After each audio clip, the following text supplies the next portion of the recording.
ভাত রান্না করার মতো সহজ করে একদম রেস্টুরেন্টের স্বাদে তৈরি করে দেখাবো অসম্ভব মজার এবং লোভনীয় চিকেন ফ্রাইড রাইস রেসিপি। এই রেসিপি ফলো করলে যে কেউই এই ফ্রাইড রাইস খুব সহজেই তৈরি করে নিতে পারবে। এর জন্য আমি একটা প্যানে পরিমাণ মতো পানি নিয়ে নিয়েছি। পানিটাকে একটু হালকা গরম করে নিয়েছি। এরপর এর মধ্যে দিয়ে দিয়েছি 2 টেবিল চামচ পরিমাণ তেল, আর দিয়ে দিব 1 ফালি লেবু, আর পরিমাণ মতো দিয়ে দিয়েছি এখানে লবণ। এখানে তেল আর লেবু দেওয়ার কারণে কিন্তু ভাতটা খুব ঝরঝরা থাকবে।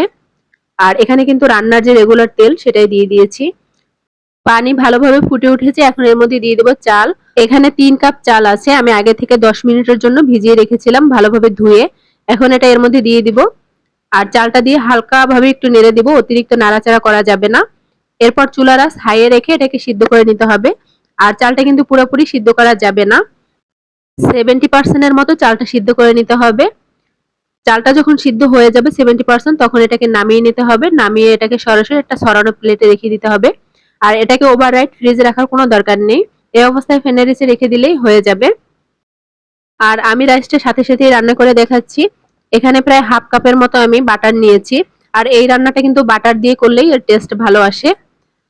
আর বাটারের পরিমাণটাও কিন্তু একটু বেশি লাগে। যখন বাটারটা মেল্ট হয়ে যাবে তখন এর মধ্যে দিয়ে দিয়েছি আমি হাফ কাপ পরিমাণ পেঁয়াজ কুচি। আর এখানে দিয়েছি আমি আদা কুচি 2 টেবিল চামচ পরিমাণ। এখন এই পেঁয়াজ আর আদা এই বাটারের মধ্যে খুব ভালোভাবে ভেজে নিতে হবে, সুন্দর একটা কালার আসা পর্যন্ত। এরপর এর মধ্যে দিয়ে দিয়েছি আমি কাঁচামরিচ ঝালের জন্য। ঝালটা আসলে বাড়িয়ে কমিয়ে দেওয়া যেতে পারে। 3 মিনিটের মতো সবকিছু একটু ভালোভাবে ভেজে নিয়েছি। এখন এর মধ্যে দিয়ে দিব আমি মুরগির মাংস, আমি ছোট ছোট করে কেটে নিয়েছি। এখানে প্রায় 1.5 কাপের মতো মাংস আছে।